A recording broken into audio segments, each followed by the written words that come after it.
सनातन धर्म में वेद और पुराण का बहुत महत्व है, परंतु हम में से अधिकांश लोग वेद और पुराण में क्या अंतर है ये नहीं जानते। दर्शकों, आज का एपिसोड इसी विषय में जुड़ी हुई है।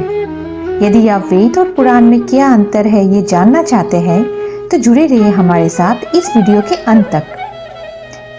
वेद न केवल भारत अपितु संपूर्ण संसार में सबसे प्राचीन ग्रंथ है और संसार के सबसे पुराने दस्तावेज भी है। वेदों की उल्लेख को वैज्ञानिकों ने भी सही माना है। सबसे पहले हम जानेंगे कि वेद क्या है और इसमें क्या क्या विशेषताएं हैं। वेद शब्द की उत्पत्ति संस्कृत की वेद शब्द से हुई है, जिसका अर्थ है ज्ञान। इसलिए वेदों को ज्ञान का ग्रंथ भी कहा जाता है। वेदों को श्रुति भी कहा जाता है। यहाँ श्रुति का अर्थ है सुनना। ये ज्ञान स्वयं ईश्वर द्वारा ऋषि मुनियों को सुनाया गया था। उस काल में लिखित रूप में कुछ भी नहीं था, इसलिए इस ज्ञान को श्रुति के रूप में याद रखा गया था। वास्तव में वेद 1 अरब 97 करोड़ वर्षों से भी अधिक प्राचीन है।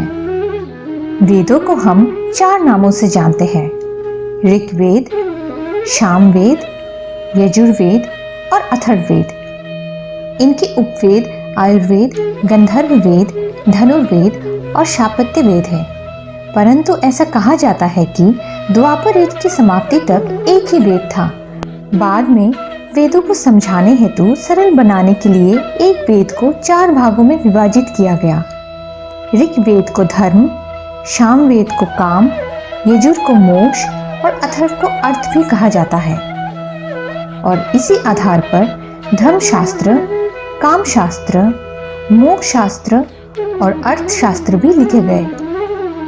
वेदों में मनुष्य जीवन से जुड़ी हर बात की उल्लेख है।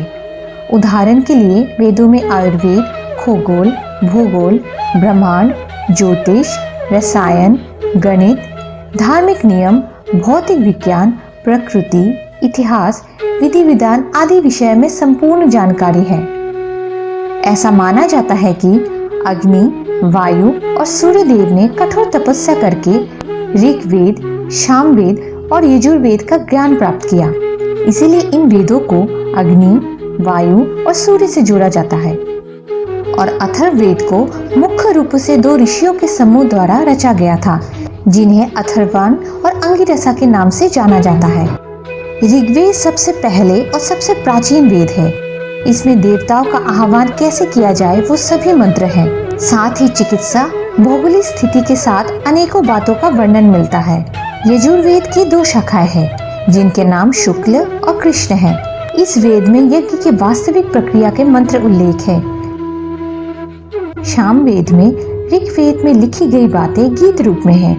इसमें लगभग सभी मंत्र ऋग्वेद से ही है। सामवेद में अग्नि संहिता और देवताओं के विषय में उल्लेख मिलता है।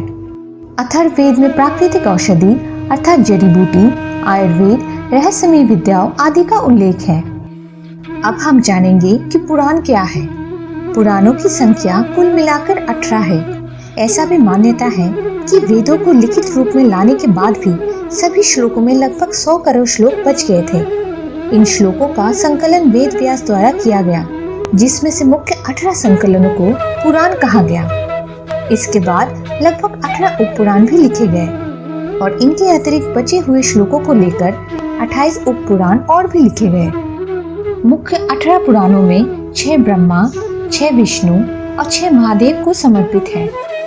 भगवान ब्रह्मा को समर्पित पुराणों के नाम हैं ब्रह्म पुराण, भविष्य पुराण, अग्नि पुराण, ब्रह्म वैवर्त पुराण, ब्रह्मांड पुराण और पद्म पुराण है। भगवान विष्णु को समर्पित 6 पुराणों के नाम हैं विष्णु पुराण, नारद पुराण, वामन पुराण, मत्स्य पुराण, गरुड़ पुराण और श्रीमद् भागवत पुराण। वैष्णव संप्रदाय के लोग इन्हीं पुराणों का अनुसरण करते हैं। महादेव अर्थात शिव को समर्पित पुराणों के नाम हैं शिव पुराण, लिंग पुराण, कूर्म पुराण, मार्कंडेय पुराण, स्कंद पुराण और वराह पुराण। दर्शकों, अब जानते हैं कि वेदों और पुराणों में क्या अंतर है। जैसा कि हमने बताया कि वेदों में मानव जन्म से संबंधित सभी बात का वर्णन है।